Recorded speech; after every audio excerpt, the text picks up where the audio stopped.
And welcome to Cottage Talk. I am Russ Goldman. Joining me right now is Jan Shaneas and Rodney Marsh. This is our exclusive interview with Rodney Marsh. And I've been so excited to do this, Giannis. And let's not waste any time. Rodney, thank you so much for joining Giannis and myself today. And just, again, welcome to Cottage Talk. No worries. Let's get going. Okay, well, let's start from the beginning, Rodney, and I just want to get your thoughts. Obviously, you had two spells. You had one lone spell for him, but talk about the beginning stages. I actually had a good friend that watched you play, and he wanted to get your thoughts on playing with the players that you played in the beginning of your career. You're talking about Johnny Haynes and players like that. So just to get us going, talk about your first stage with Fulham, I actually watched an interview with you, and you could not say enough good things about Johnny Haynes. Well, let's start with the way it all happened. I was playing in a recreational team, youth club league, when I was 14, and a lot of scouts come to look at the games that I played in, and there was Spurs were there, West Ham were there, Fulham were there. The Fulham scout was a guy called Bill Brown, who many people would have forgotten by now, and he probably don't even know who he is, but it was Bill Brown that saw me. And I actually signed amateur forms for West Ham. And I was at West Ham for a short while there. They chucked me out. They didn't like me. They called me in and said, you got too much flair for our team. You're too much of an individual, and we've got Jeff Hurst coming through, and blah blah blah blah blah, and they dumped me. They kicked me out. Bill Brown came back onto me and said, "Do you want to trial for Fulham, son? Come down and trial." So I said, "Yeah, sure," because Johnny Haynes was a hero of mine at that time. Okay. And I went down for a trial with Fulham, and they signed me as a 16-year-old on the terraces, sweeping the terraces and cleaning out the bars and washing the gear. And my boss was Joe Bacuzzi. People may have forgotten Joe Bacuzzi's name at Fulham, and I had 5.5, 6 great years there as a kid. Yeah, that's great. That's great. Yeah, is there anything you want to ask Rodney at just talking about his first time at Fulham? Then obviously we'll talk about his loan spell with Fulham with George Best. Yeah. Rodney, looking back on that first spell you had at West Ham, I think it was 59 to 60. Any regrets about your spell there? Do you think you could have done? Do you believe you could have done things a little differently, or you just thought, that was their loss, I'll just move on? Well, good question, because as you get older in your life, and as you become more experienced about life, and as you become more mature, you realize that you don't have to bullshit anymore. You can just tell it like it is. And I was a very arrogant, cocky young kid at 16. I wouldn't have signed Rodney Marsh at 16 because I felt I was better than all the other players that were professionals. And I was a very, very cocky young man. So I understood why they dumped me, because I was very much an individualist, and I understood why Fulham signed me, because that's what they wanted. So no regrets about that, no. Okay, very good, Rodney. And, I do have a question about your time at QPR in just a second, but let's just jump ahead and let's talk about your loan spell with Fulham and then playing with the... Whoa. You're going way too quick, because... I want to, this is a Cottage Talk Fulham interview, so I want to talk about my early days, because sure, go ahead. As I was going to say, I was this young, brash, cocky kid that used to love to do tricks. Yep. And I scored goals in the youth teams. I was 16, and we used to sweep the terraces. So after a game, the players would come in, the first team would come in, the reserves would come in, and the kids like me and many others would be on the terraces, sweeping the terraces. And one day, I'm sweeping the terraces along with 3 or 4 others, players, and one of the first team players in the 8-a-side game they were playing, one of the first team players went down, and Johnny Haynes looked in the terraces and went, "Rodney, come on, son, come on, you've got to make up the numbers. Make up the numbers." So, so That's great. I went, "Me? You mean me, Mr. Haynes? Me, Mr. Haynes?" So he said, "Yeah." So I get on the field, and like that, I reverted to my cocky, arrogant self. And I'm only 16, and I get the boys played up to me. I turned, and George Cohen comes into me, and I nutmegged him. I went around the other side and put it in the back of the net. And he looks at me, and about 5 minutes later, I got the ball again, and Alan Mullery come up to me, and I nutmegged Alan Mullery. And I missed a goal, but I now nutmegged in 5-10 minutes. I've nutmegged Alan Mullery and George Cohen, both England internationals. Wow. The next time the boys played up to me, I don't remember it. George Cohen kicked me onto the running track. You know, the red stuff that used to go around the field. He kicked me on there. He looked at me and went, "All right, son." I went, "Oh, I'm not doing that again."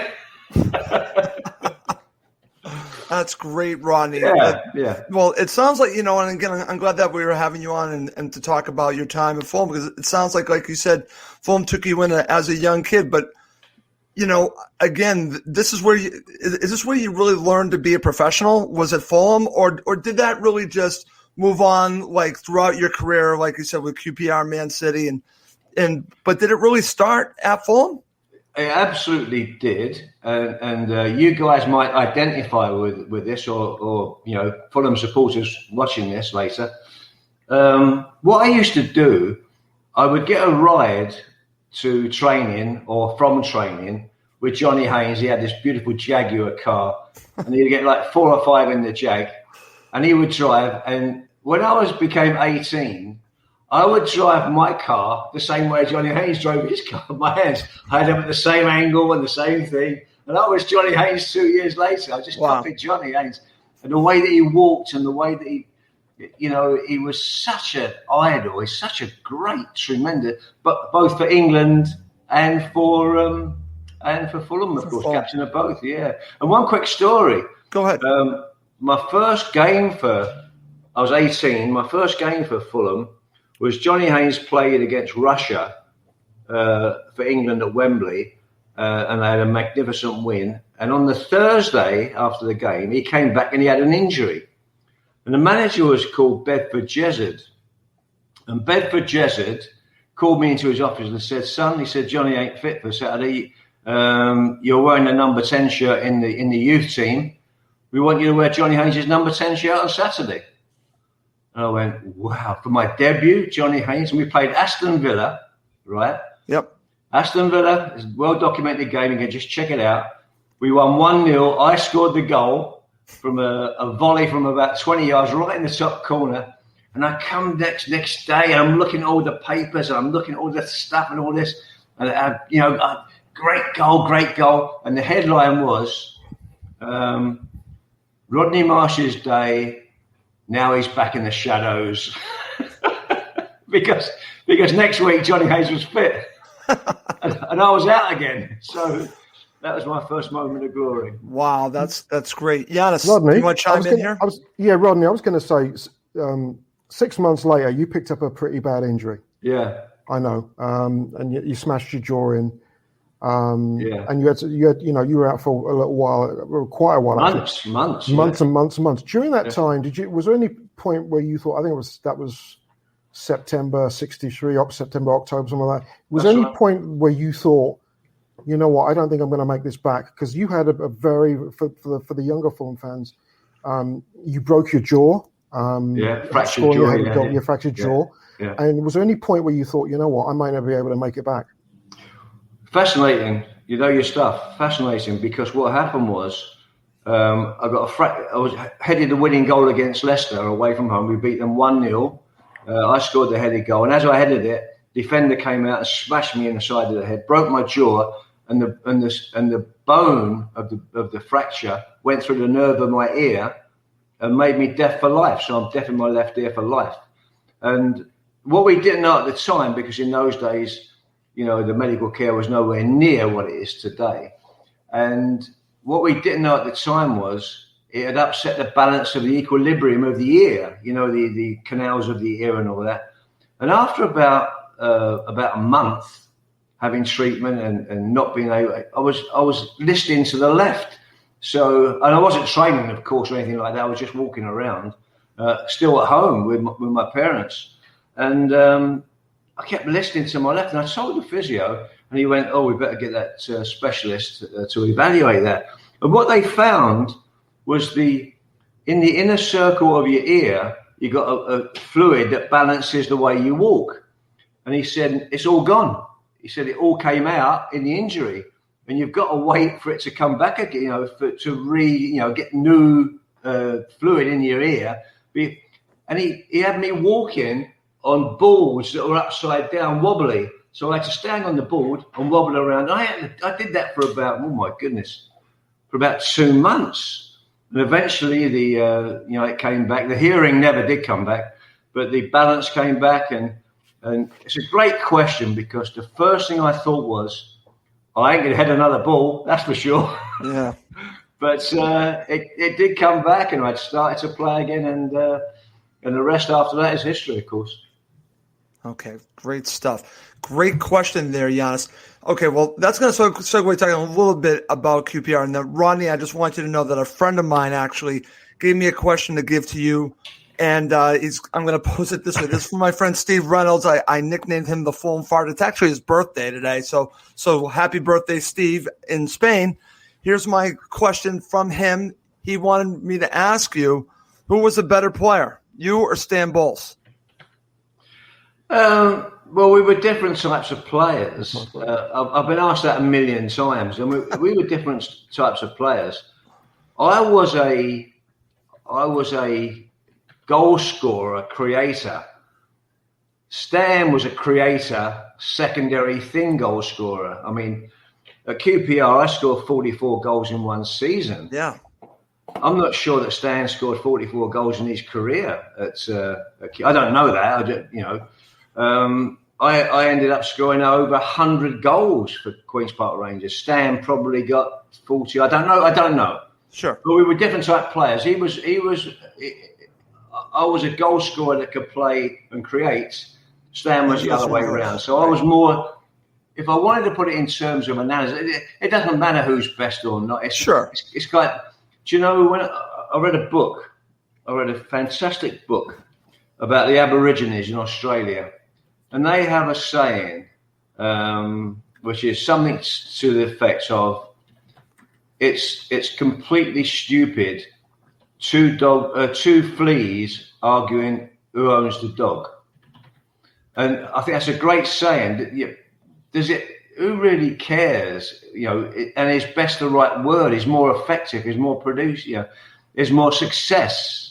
The team I played in was a great, great team at QPR. Yep. We won the double. No third division team in history has ever won the double before or since. We won the League Cup and the third division championship. And I scored that 44 goals in that season, actually got into the England team at the same time. And all that, is one thing. And then I left, and the way I heard Stan Bowles tell the story, he said everybody was terrified to wear the number 10 shirt. He said, "I'll take it, and I'll wear the number 10 shirt." But what happened after that is QPR then signed Tony Curry, and Tony Curry wanted the number 10 shirt. So Stan said, "Okay, I'll wear number 8." So it was kind of, you see where I'm going with this, yeah, right? I do. So, yeah.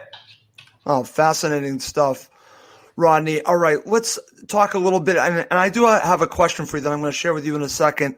Yeah. About, again, playing your second time with Fulham. And I'm just curious, and again, I watched a bunch of videos of you and George in that period of time. Again, I wish I was a fan back then, because it sounds like it was a fascinating time to be a Fulham supporter. But yeah. I'm curious what it was like for you to play with George, the two of you. I actually watched, and again, I am admitting I watched a YouTube video of, I believe it's the Hereford match where you guys won 4-1.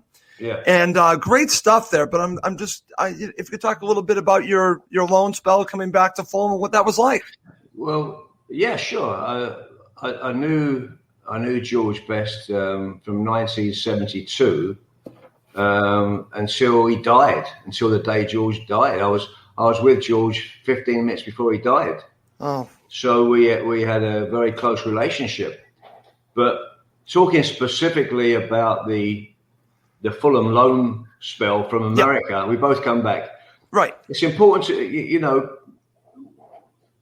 as time goes on, you lose perspective. And I always felt it's my job to put perspective to people that don't get it and don't understand it. I'm not saying this about you two. I'm just saying generally, right?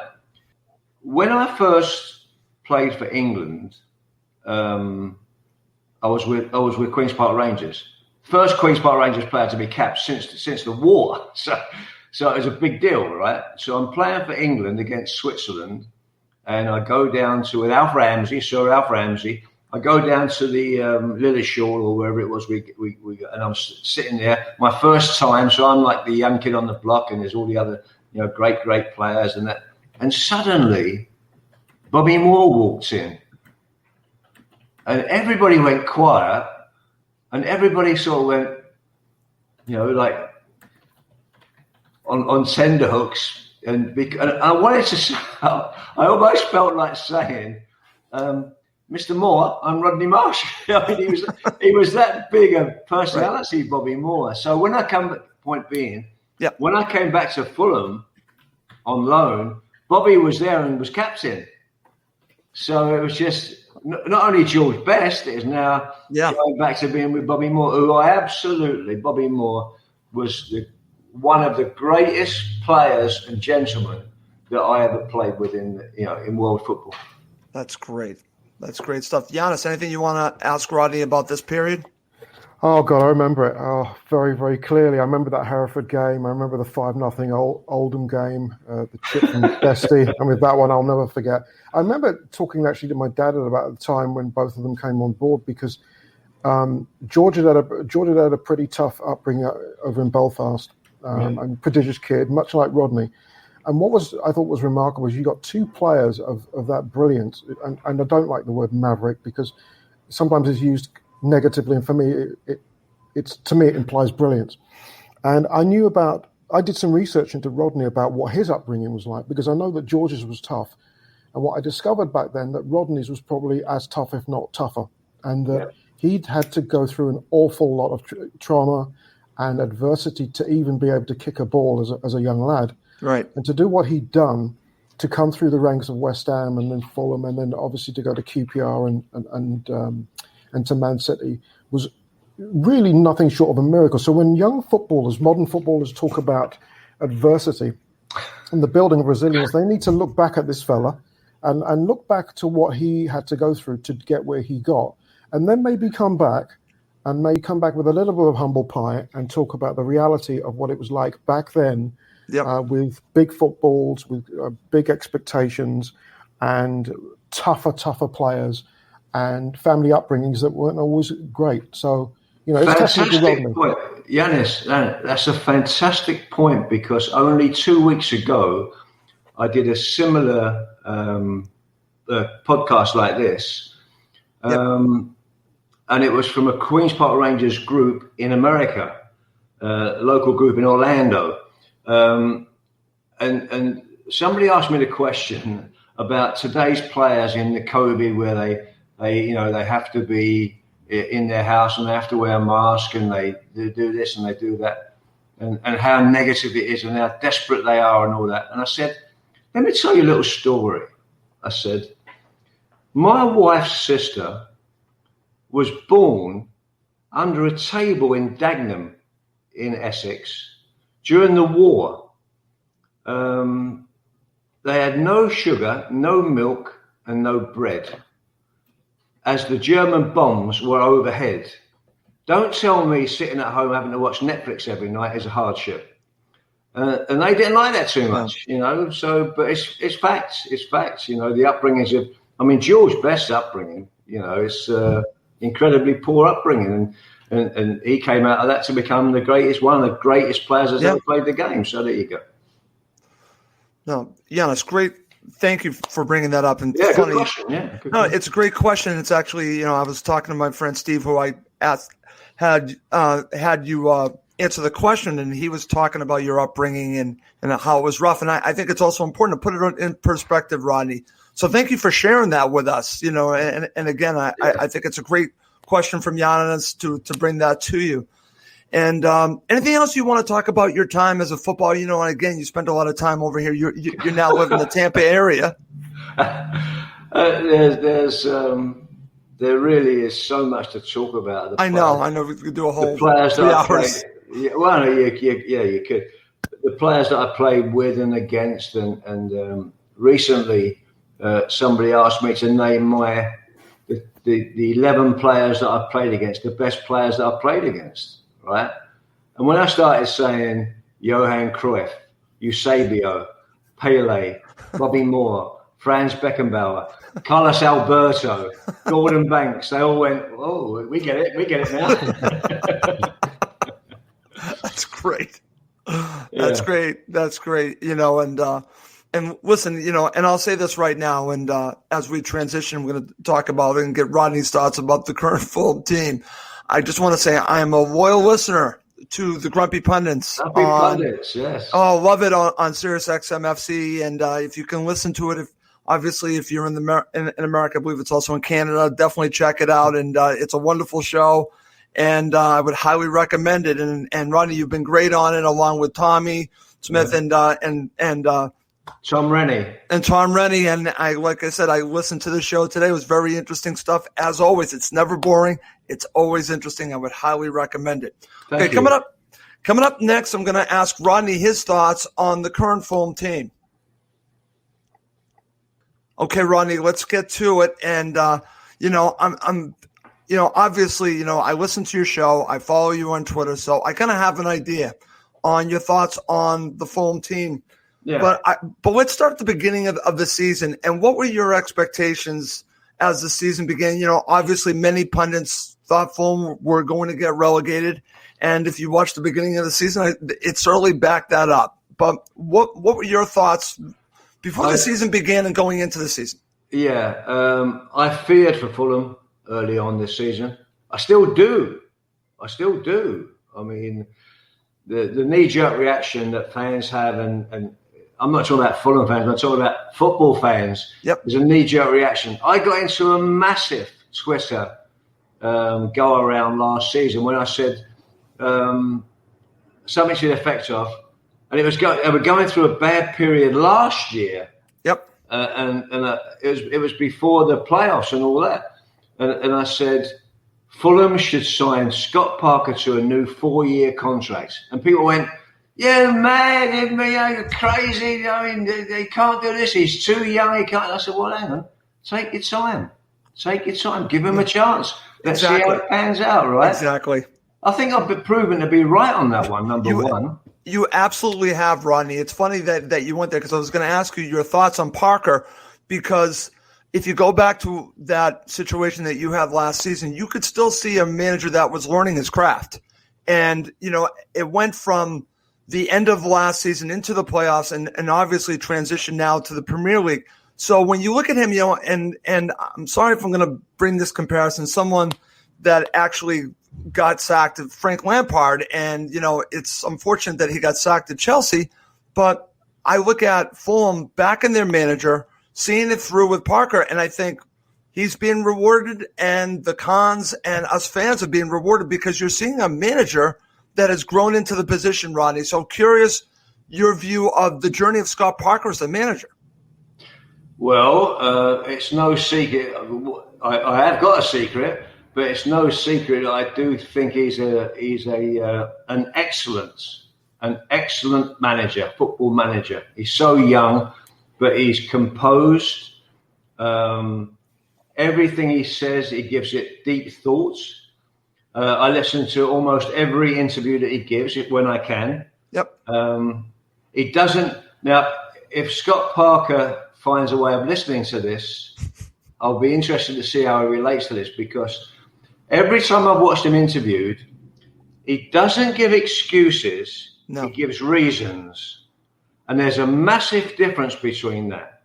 If something goes wrong, You can give the reasons that it went wrong, but it's not like, oh, the referee was this, or the crowd was that, or the bad foul, or the referee the penalty, and it's always a reasoned discussion with Scotty Parker. And I like that. But what you don't know was when he was 15, when Scott Parker was 15, I actually interviewed him. He will remember this. I interviewed him because he was about to go to Spurs as a 15-year-old kid. And he was as composed as a 15-year-old as he is now. So there you go. Wow, that's great. Over to you, Giannis. Anything you want to ask Rodney about the current team? And I've got a couple more topics as well. Well, I've been really high on Scott Parker since day one. I mean, yes, you have. He's a London boy. He came in, we were struggling a couple of years ago. And, I admire his approach to the game. And Rodney's absolutely right. He doesn't give excuses. He gives explanations. And I read an interview with Zambo Anguissa last week where he said, Scotty can make you walk on water. He builds you up in such a way that you can step across the white lines, and there's nothing that you cannot do as a player. And I'm just thinking of, motivational coaches that empower their athletes that much that you could go out and do what they can do. That win against Liverpool on Sunday, I thought was remarkable because, and not least because of the venom that was directed against Klopp and his lineup. But people forgot that this team's been unbeaten 7 games on the road. We've been playing really well for a lot of the season. We're tight at the back. And instead of giving the lads credit and saying, Fulham have done a good job and they might just stay up, it's what Liverpool have done wrong and the strikers can't score and what have you. So I thought that was disappointing, very disappointing. And Scotty, I think, has done a great job. I agree with Rodney. Great job. Yeah, well, what I was going to say is I actually did the opposite of that. I actually said it was all about Fulham, and it was. Yes, you did, Rodney. Yeah, I hope you heard that. Yeah, I did. Yes, I did actually, Rodney. Yes, I absolutely did, Rodney, and that's and again, that's what's great, and if you go on Twitter, you can see Rodney's tweets as well about this because coming out of the match, obviously us fans, we're excited, and I want to listen and watch everything, and I'm telling you, 90 to 95% of the comments were Liverpool based, and I'm thinking, wait a minute here, this is also a very big match for Fulham. But you looked at it in a different way, Rodney. Talk a little bit about what you got out of this victory for Fulham. That again, you were it was more to do with Fulham, as you just said. Absolutely. But you see, this is something, Giannis. I don't know. You've been around the game and watching the game for probably 40 years or longer. So you've seen a lot of things. When you analyse football. And I've always been this way, by the way, in lesser years more so. But when you analyse football, you have to look at all aspects of the game. And I take a lot of my analysis of the game with a great coach that I was with called Malcolm Allison. Malcolm Allison was the coach of Manchester City. Yep. He went to Crystal Palace, blah, blah, blah. And over the years, being with Malcolm, I gleaned a lot of things. One of the things that I learned from Malcolm that nobody talks about, and I know you two are going to start talking about it now because I'm telling you to, is football is not all about what you do with the ball. Football is about sometimes what you do when you don't have the ball. Yeah. How you get possession back. Do you have players in your team that can tackle and win possession and then give it to the players that can play? So there's 2 sides to a game. It's not always, he missed a goal, he missed a pass, he missed a shot. You have to, and Fulham are doing that part of the game so well. And the player that's getting, and I've seen probably 6 or 7 of the last 10 games, I'm guessing, a player that's getting no credit, at least in a broader sense, is Anderson. Anderson, to me, looks like a tremendous defender. He's getting no. I don't know if you're getting it in England, but you're hearing so little about him, aren't you? Well, that's interesting that you say that. Obviously, we talk a lot about Joachim Andersen on this show, but I know what you're talking about in the larger scale. Generally, in general, you're right, Rodney, because there isn't enough talk. Because again, it's about Fulham, right? He's a Fulham player, but yes, that's a great point because we're not hearing his name enough. Giannis, your thoughts about what Rodney just shared there? Rodney just stole my thunder, So, because I was going to say, I'll tell you why, because at the end of the show, I was going to say Rodney, Stan Bowles, Frank Worthington, between them, 22 caps for England. Yeah. Absolute disgrace. Oh, wow. Absolute disgrace. Joachim Andersen, 1 cap for Denmark. The way he's playing, tell me a centre back right now outside maybe John Stones, who's playing better at the back than Anderson. Anderson and the whipping, for example, the goal against Sheffield United, he's knocked a 45 yard ball across to Dacre-Dover-Reid. And then I couldn't stop laughing because against Liverpool, just outside the box, Dacre-Dover-Reid wins the ball and knocks a similar ball wide left and looks. Yeah, he did. Thinking, he's copying the Bible. Anderson's a magnificent player, and what he's done is you can see Tosin has really picked up from that, and you've got the wing backs coming in now. They feel confident. Alphonse is behind, and he's going, okay, I'm settled with the 4. He's done tremendously well, and to think he couldn't get a game for Lyon. It's crazy to think. Part 2, excuse me for jumping in there, but go ahead, Ronnie. Part 2 of that, which is easy to gloss over, is he's a loan player. He's on loan from Lyon, isn't he? Am I right in saying that? He's on loan is from correct. Lyon? That is absolutely correct. So if I'm calm right now, the phones are going crazy because I want him in my team next year. Now you might have a problem with that because his agent might be saying, well, if Fulham can't stay up, does he want to be playing in the Championship? So you got that element in there. But I would definitely be trying to sign him to a 4-year, 5-year contract. Oh, so would I, Rodney. That's a no-brainer. All right, one other thing that I want to talk about before we talk about your thoughts on Fulham survival, and you've tweeted a great deal about this, and you actually talked about this with Tom Rennie, and this bothered you, so this won't be a shock to talk about the handball against Tottenham, and of course I spelled that wrong. There's a Goldman there.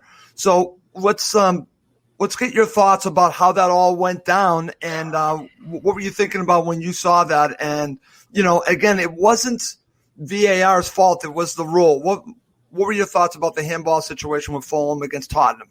I could speak for 5 hours solid on VAR and the damage that it's doing to the game, because I don't know if you saw Pep Guardiola. Where are we now? With Thursday. We're Thursday now. Yep. And this morning, Thursday, Pep Guardiola said, somebody is going to have to tell me what the VAR rules are. Now, this is Pep Guardiola, arguably the best coach in the world. You could have that argument. And Pep Guardiola is saying, I don't understand the VAR rule. Now, if he don't, how can a fan, how can a pundit like me, how can anybody, if one of the greatest coaches in the world doesn't understand VAR, how can anybody else? No, it's great. It's a great point. And Giannis, any thoughts you want to add to that? Because we've talked about that a great deal here on Cottage Talk.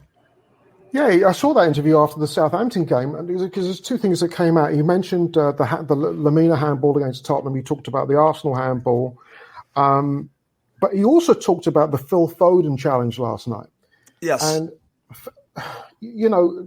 Phil has been taken out. And you talked about this on your show, Rodney. We did, yeah. Great length, by the way, yeah.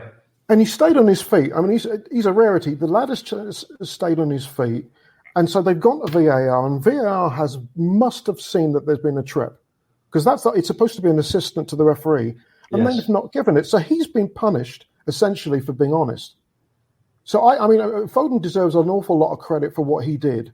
And he's a spectacular player. But does he? Dennis, does he? Does he deserve a lot of credit for being honest? I've had this debate for years and years and years. And I go back to central defenders who used to kick lumps off of me, like Chopper Harris and Norman Hunter and, all these assassins as they used to be. And we developed a thing where if we got touched, we went down.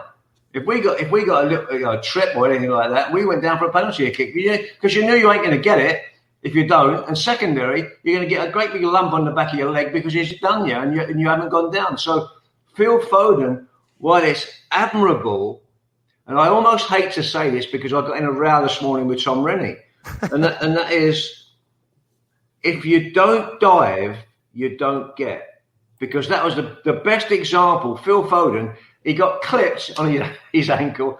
And he's stumbling, trying to keep his feet. I'm thinking, ref, you got to blow your whistle. And he didn't. He just carried on trying to get his balance, and then he got it. And you got to cheat. Got to cheat, and I hate to say that, but it's part of, I know everybody hates it when I say that. I hate it, Rodney, but I understand where you're coming from. Everybody does. But Russ, Rodney's just made me shudder here because he played with Chopper Harris back, I think, the Hackney Marshes days, and Chopper Harris was as hard a nutter. I mean, when I think of nutters, and I mean this affectionately, right. I can just imagine Mickey Joy, the old Chelsea centre back, kicking absolute 6'5" and 260, and it was really funny looking at it because I thought that VAR have to give it, but they didn't, and that's why I think Pep reacted the way he did. He said, "Look, come on, like, what is this rule? What are we actually doing here?" So, he was annoyed. Yeah. Okay, Rodney, I have to ask you this, and again, you mentioned this a little bit. I want your honest opinion on Fulham's chances of survival here. Again, they are where they are. Again, as we always say, the table doesn't lie. But I think I see a team that should get out of this. But should and could. We shall see. What are your thoughts on Fulham's survival chances here? A lot of Fulham fans follow me on Twitter, and I follow back on some of them, and I get the feedback, and I analyse things. I don't jump and have knee-jerk reactions because Fulham have a couple of great results. I don't suddenly have a knee-jerk reaction. Fans do. Whether you like it or not, most fans, not all fans, most fans have a knee-jerk reaction, right? I said about 6 weeks ago, I said, Fulham could get out of this.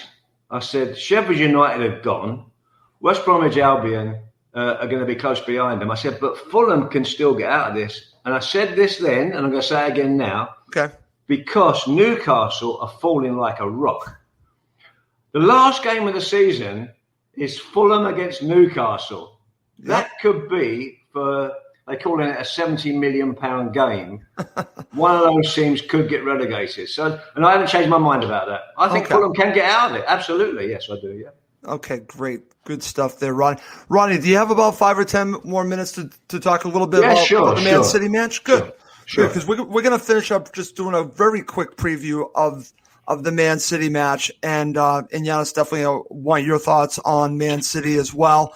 But just share with me, Rodney, and then I'll go to Giannis, just your opening thoughts on Man City. I did watch the match yesterday. I'm trying to think in my head, and again, we've been talking about this, that it's a free hit against Man City because Man City is probably the only team that I don't think, realistically Fulham can beat. But you know what? It's, they're going to go into it trying to win. But after watching the Southampton match, and you actually had some very interesting commentary on how Southampton approached it. So just your opening thoughts on Man City. Well, let me go on the Man City versus Fulham analysis because I don't believe you can play Manchester City and try and outplay them. I don't think you can do that. And I'm talking about at the very highest level. I'm talking about really top world teams as well. Man City can outplay on any given day. Man City can outplay anybody. They've got so many talented players, and they've got £500 million worth of talent on the bench that don't come into the game sometimes. If Scott Parker, who I believe has learned very quickly, he's a very astute young man, Scott Parker, I would have a little bet. I don't know this. I'd have a little bet that in this game that Scott Parker changes the way they play. I think you're right. I think he might go with 5 players in midfield, 4 at the back, or a combination thereof. So he's got 9 behind the ball and he's got 1 player up front. That 1 player could be Josh Maja if he's fit. Okay. Because he's quick, he's rangy, he doesn't mind chasing lost causes, which some players do. Mitrovic can't do that role. I'm sorry, he can't play that way. He doesn't play that way. So you got 1 player up front, 5 in midfield. And that's the way that I think Scott Parker will change the team because he knows that you ain't going to outplay Man City. Right. And what's interesting, he already had his presser today, and he talked about that again, full of praise for Manchester City, and he knows that his team's going to be, struggling at probably major parts of this match, but he says that there will be opportunities for him, and basically paraphrasing, because I don't have the quotes from him, pick your spots to hurt them. Sure.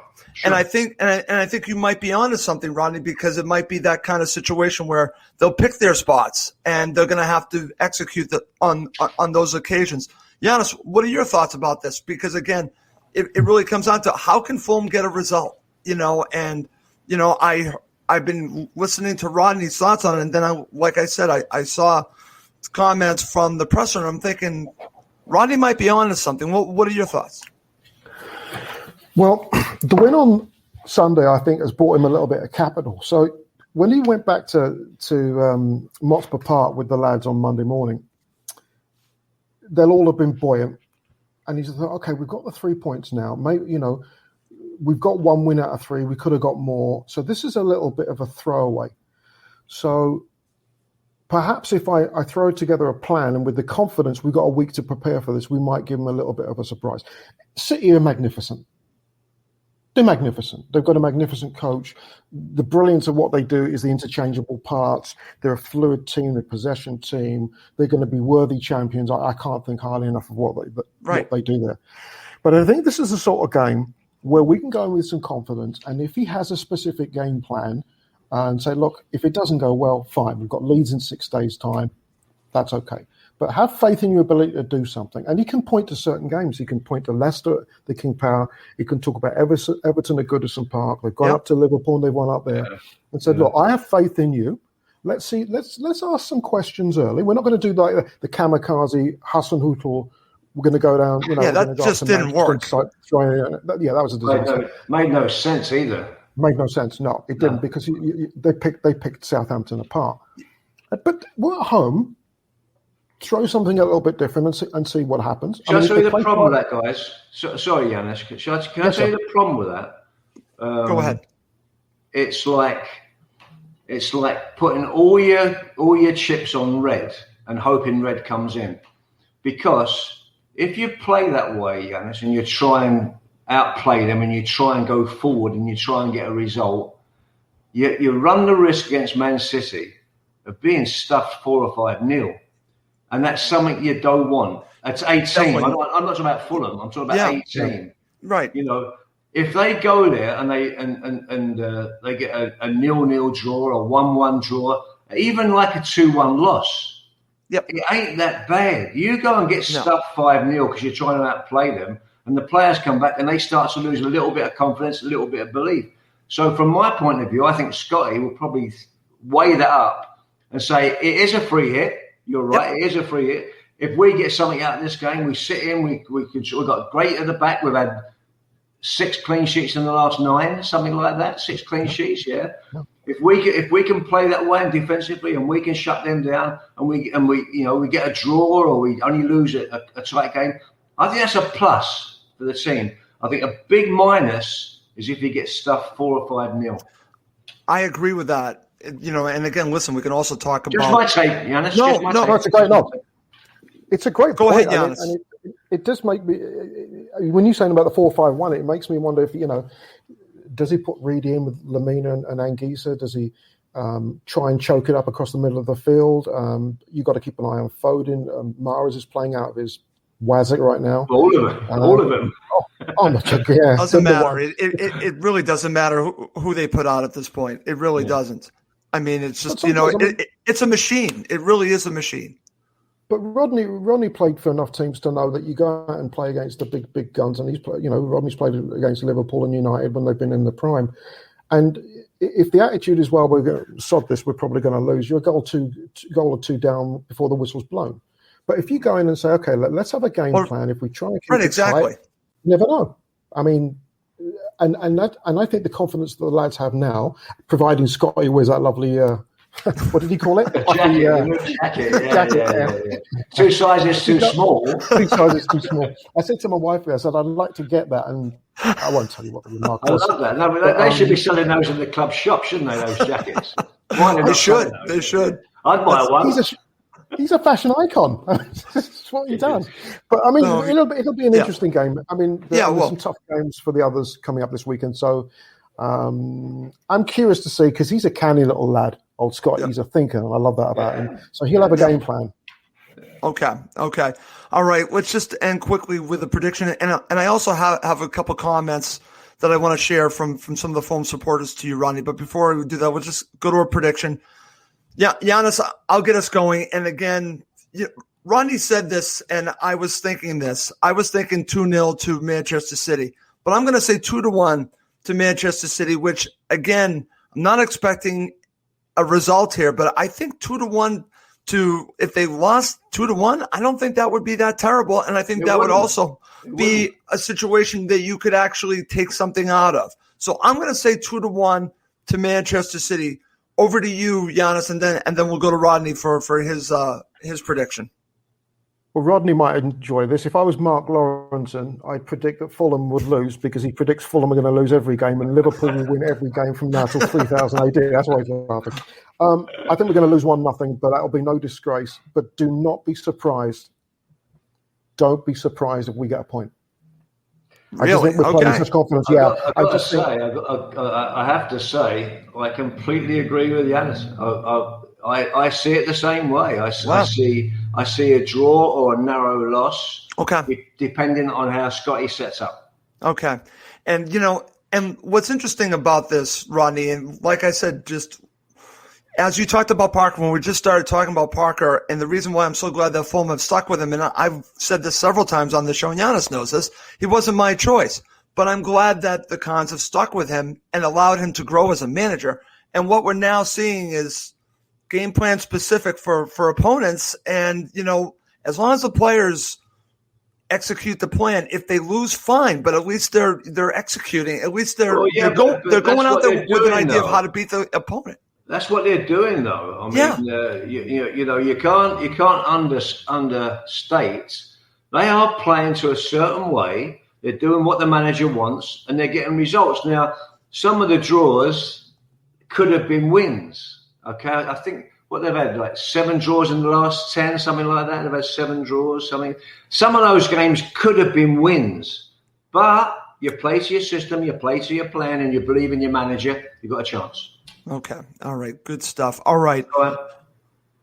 Okay, Rodney. And again, I'm going to share this. This is from Martin Smith. He actually messaged me as well. Russ, could you ask Rodney, did kickoff of the game, did one of you, he's talking about you and George Best, score from the halfway line? My granddad, bless his, said true or false. Is this true or false? Oh, it's great knowledge. Great knowledge.